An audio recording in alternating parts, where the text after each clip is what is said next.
Memasuki hari ke-6, perang antara Amerika Serikat dan Israel melawan Iran kian meluas dan menunjukkan dampak yang semakin dalam, bukan hanya di dalam Iran, tetapi juga di seluruh kawasan Timur Tengah. Dentuman rudal, serangan drone, hingga manuver laut dan udara membuat konflik ini berkembang menjadi krisis regional yang kompleks. Situasi tidak lagi terbatas pada serangan udara. Jalur pelayaran global, politik dalam negeri Iran, hingga perdebatan di Kongres Amerika Serikat ikut terseret dalam pusaran perang.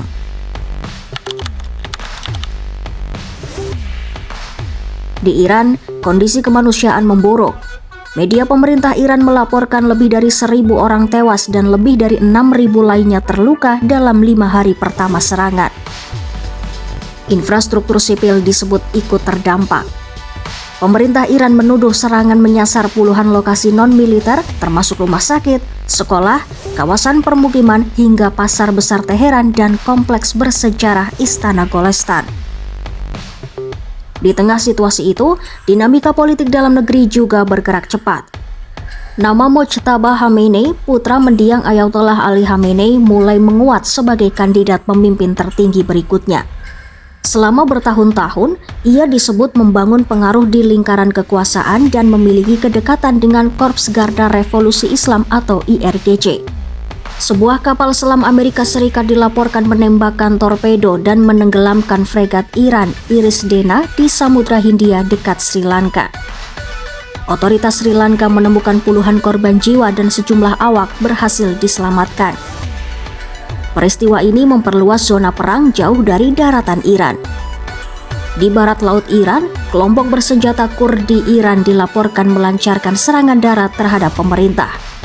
Sementara itu, pasukan Kurdi di Irak Utara disebut dalam kondisi siaga setelah adanya komunikasi dengan pejabat Amerika mengenai kemungkinan operasi lintas perbatasan. Yang paling berdampak global adalah keputusan IRGC menutup Selat Hormuz. Ancaman terhadap kapal-kapal yang melintas membuat aktivitas pelayaran hampir terhenti, memicu kekhawatiran gangguan pasokan energi dunia. Dampak perang langsung terasa di kawasan Teluk. Serangan balasan Iran mengganggu aliran minyak regional. Arab Saudi menyatakan kekhawatiran atas ancaman berkelanjutan terhadap stabilitas kawasan, terutama setelah insiden drone yang menyasar area sekitar kedutaan besar AS di Riyadh. Qatar mengambil langkah pencegahan dengan mengevakuasi warga di sekitar kedutaan besar AS di Doha. Namun di saat yang sama, Doha juga mencoba memainkan peran diplomatik. Menteri Luar Negeri Qatar melakukan komunikasi dengan Menteri Luar Negeri Iran untuk mendorong penghentian segera serangan dan mencegah negara-negara tetangga terseret lebih jauh. Di Kuwait, ledakan dilaporkan terjadi di dekat kapal tanker di perairan sekitar Mubarak Al-Kabir, menambah kekhawatiran akan keamanan jalur energi. Ukraina pun ikut terseret secara tidak langsung.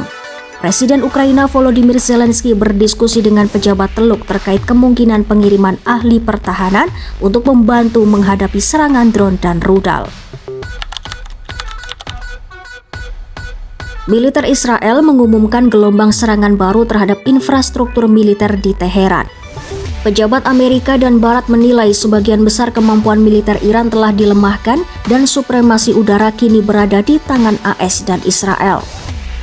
Dengan kendali udara tersebut, jet tempur kedua negara disebut dapat beroperasi di atas wilayah Iran tanpa hambatan berarti. Di dalam negeri, Israel mulai sedikit melonggarkan pembatasan aktivitas sipil dari kategori sangat penting menjadi terbatas, meski situasi tetap siaga tinggi. Di Washington, perdebatan sengit terjadi. Senat Amerika Serikat menolak resolusi yang mewajibkan Presiden Donald Trump meminta persetujuan Kongres untuk melanjutkan perang. Hasil pemungutan suara menunjukkan dukungan tipis bagi pemerintahan untuk meneruskan operasi militer tanpa pembatasan tambahan.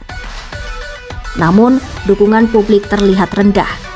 Survei Reuters atau Ipsos menunjukkan hanya sekitar 1/4 responden yang mendukung serangan tersebut, sementara lebih banyak yang menyatakan penolakan. Gedung Putih tetap mempertahankan sikap tegas.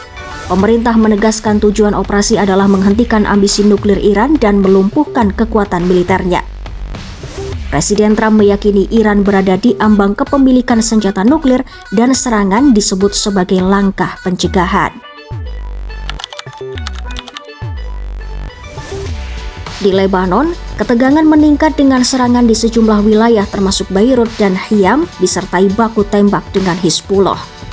Di Irak, serangan drone menghantam bangunan dekat Bandara Erbil, sementara pasukan Kurdi tetap dalam posisi siaga. Di Turkiye, sistem pertahanan udara NATO mencegat rudal balistik Iran yang memasuki wilayah udaranya, memperlihatkan resiko meluasnya konflik ke negara yang tidak terlibat langsung. Sementara itu, China menyerukan penghentian segera tindakan militer dalam komunikasi diplomatik dengan Israel, menambah tekanan internasional agar perang tidak berkembang menjadi konflik yang lebih luas.